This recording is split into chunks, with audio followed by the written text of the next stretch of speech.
Okay, so we ended on the Cobb Douglas function here. Yeah. So a lot of this stuff is just very wordy to kind of illustrate the equations and stuff. So I'm kind of scrolling through if anybody wants to read it. It's hard to tell the point. Therefore, tangency implies they have that thing right there. Yeah.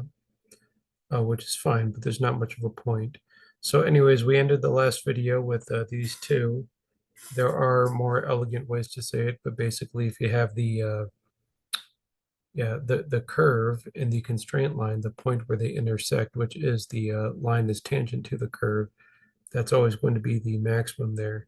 So they say all this, and we just really don't need to read it, but it is here if you want to take a look at it. So we just move on to linear level curves, and then we go to the L shape. Also not really going to read this, but let's now consider linear level curves. For example, suppose we want to maximize the function y equals that. I want to say that maybe we have three things that we really just hope that it's all very obvious, but fumble about it, maybe make a mistake in a previous video. I'm not sure. Yeah. But so what do we have? The constraint lines are not that slope formula. If we do that slope formula, that's exactly that. It's a formula for the slope. Yeah. So we see the slope formula for this. Yes. The slope formula for that guy right there. We don't have to do all of that, but all of them are going to have the same slopes. But what are the actual lines there? Those are the contour lines if we look down on it, yeah. So we have to take this thing and set it equal to, say, a number to get just one of the contour lines, yeah. So it was harder before with the Cobb Douglas, and maybe there was a mistake, but you have three basic concepts. You have the fact that you take your actual function and you assign y a number, and it gets you just one contour line. And then you have the delta x. Still a little bit confused about that. No, but maybe some people are. Yeah, negative uh, partial. This takes too long to write that thing.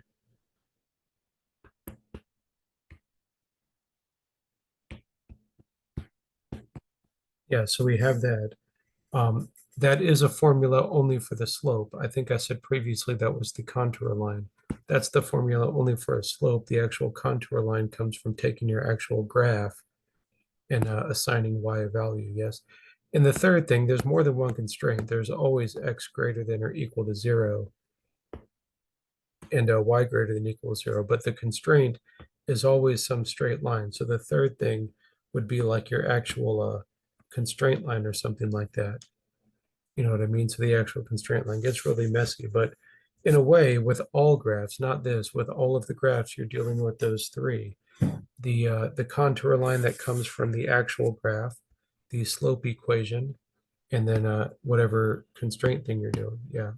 So understanding all of that, I usually go through the entire book. So I read it if, I think maybe it's just something fun. But if we read all that, it's really just pointless here. So for the linear level curves, it's a tongue twister, fuzzy wuzzy was a bear. But the linear level curves, yes, if we see these basic examples here, yeah. It's not so much math if we do a homework problem. We have to know intuitively because it's so easy. But the black curve is going to be the contour lines, yeah. And the blue is our constraint, yes. So we do remember, we forget the three-dimensional graph. We should understand the basic three-dimensional graph in our head. It's typically like that, yes, where if we go outside, unless we have a different one where we don't want to confuse anybody, if we have a different one where it's going inside, but these linear level curves are always increasing in elevation as we go to the outside. They're increasing in elevation that way, right? Yeah. So it's obvious. If this is our constraint, it's going to be on the furthest out constraint line. In other words, that corner point. Yeah. If it's going out that way, we're increasing that way, then it's right there, on the outermost highest thing there.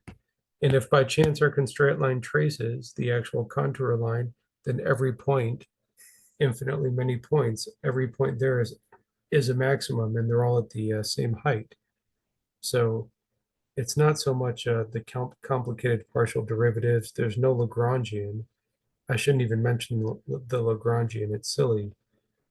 But then we get here. This is our condition 1 and 2 for the linear level curves. Yeah, the optimal choice must be the constraint line. The optimal choice must be at the constraint line, yes. So the optimal choice must be at the constraint line is just another way of saying it's never going to be inside the shading. It's never ever going to be inside the shading. I end up just repeating a bunch of stuff that I said. But if it's here, it's on the constraint line. If it's here, it's on the constraint line. If it's every point on the constraint line, then yes, it's on the constraint line. So for the previous Cobb Douglas, the previous video, it's on the constraint line. And for this one, the linear level curve, it's always going to be on the constraint line. So very easy. Condition 2, we need to compare the slopes of the level curves. Uh, and I won't read these. We can read these. But if we just quickly read 2, I'm just going to flash back to the same graph so we can move on. The L shape is weird. Yeah. But condition 2 just comes from the slopes, comparing the slopes of the graphs that we just did. So let's go back up here. So they show us right here. They literally do this. It doesn't matter. We don't have to follow C2. C2 is correct. I'm just saying we don't have to define it that precisely.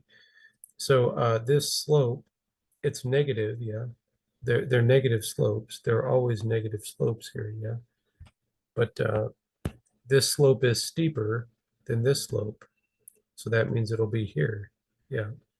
This slope is gentler than the actual thing here. So it'll be here. These slopes are equal, so it'll be every point. So they are telling us to compare the slopes, which is fine, but then we would have to memorize that.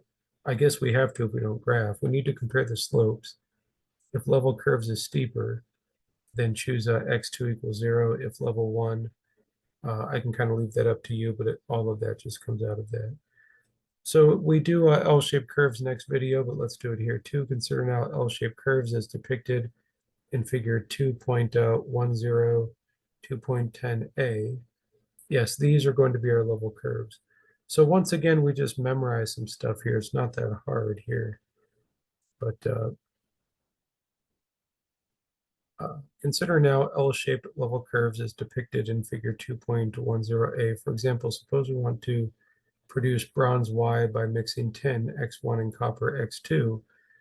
To produce 100 grams of bronze, they're just giving us an example. Suppose we need to mix exactly 12 grams of tin with 88 grams of copper. Yeah, this kind of technology gives rise to L-shaped level curves, as you see in figure 2.10a. Yeah, the point x1 equals 12, x2 equals 88 results in y equals 100. Yeah, in the point x1 equals 18, x2 equals 88 results in the same y equals 100. Yeah, by moving from x1 to the other x1 equals 18, we were not able to produce more y because we do not have any extra x2 to mix with x1. Yes, in some sense, the additional 6 grams of tin are wasted because we cannot. This example, this kind of describes the L curve there, yes. We're going to go through this again in the next video, but I'll kind of flash this thing. But if we want to read that, we would have to look at the graph to understand what's going on with that.